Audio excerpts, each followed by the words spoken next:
Yeah, hello and welcome to another MCO update on the Solana chart. Solana is currently in a correction, as you can clearly see, locally at least.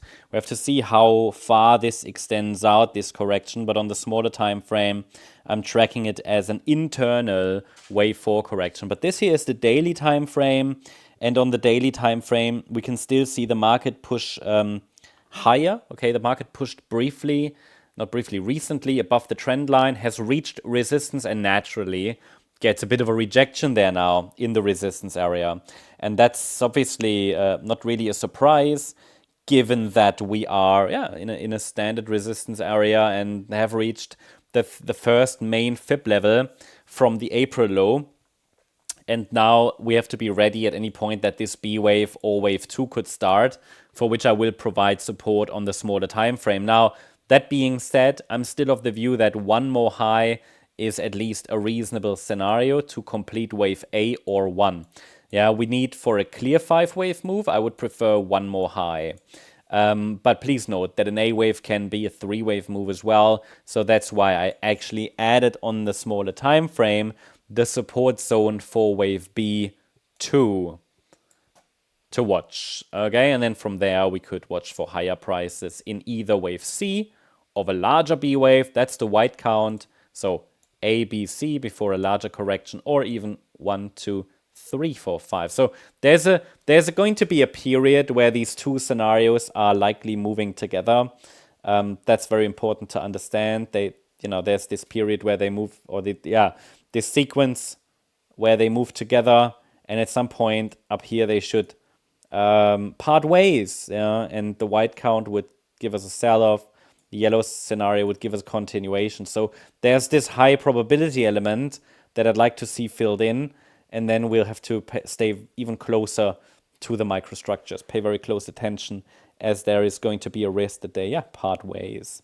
Looking at the smaller time frame for Solana, you see that the market is forming that C wave down that I talked about yesterday. There was a potential for another run into resistance, but the thesis was that the third wave topped, and we're now in the fourth wave. The structure here is even a little bit more clearly identifiable than on the Bitcoin chart, in my view. For now, I see this only as a corrective pullback within a potential uptrend that's starting from the April low. And really, if we zoom out a little bit more, you see that this is really, while it is a noticeable correction, it's nothing major yet. And it's now reached the blue target zone that I communicated already a few days ago. So no surprises there. The A wave down likely bottomed on the Sunday, the 27th of April. We had a bounce in wave B in 3 waves. Got rejected in resistance. I can remove that resistance area after the video. And now this C wave down is just targeting a standard target zone between 135.22 and 141.86. Now that's a standard target zone. Why is that relevant? Because when we measure the length of the A wave and compare that with the length of the C wave, this would be a zone to watch. Standard 141.86 to 135.22, the 100% extension to 161.8 extension. Does it mean we have to go all the way down to the bottom? No, but I think it's likely, given that we have really only now started the third wave, and the third wave is a 3-wave move so far. Even that third wave needs another 4-5 pattern, I guess, and another 4-5. So yeah, I mean, I wouldn't even rule out that we go below this blue zone.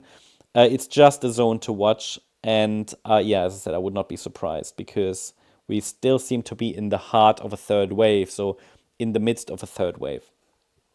So shouldn't, no sign of a low, okay, let's say it like that, no sign of a low, and don't think this is in any way an invalidation level or so. These are just levels to watch as targets for the C wave, and this could extend into the more substantial correction if needed. Then these are the standard support levels. For now, focus is on lower, as long as the market, hold on, as long as the market holds below the last high that formed here at $148, any break above could indicate the correction is over. As long as we stay below that, I would like to see this pattern at least filled in. So that's the update about Solana. Hope you liked the update. If you did, please hit the like button, leave a comment and subscribe. And if you really like the content, then please check out the channel membership. If you're interested in the membership, check out our channel page, where you can get a description in this video about how the membership works. You get member-only updates, Polygon, Bread, Bonk in the last few days, Pepe. And if you're a gold member, you even get access to our Discord server, where we now, in addition to cryptos, also offer updates for gold and silver as a bonus. Thank you very much. Bye-bye.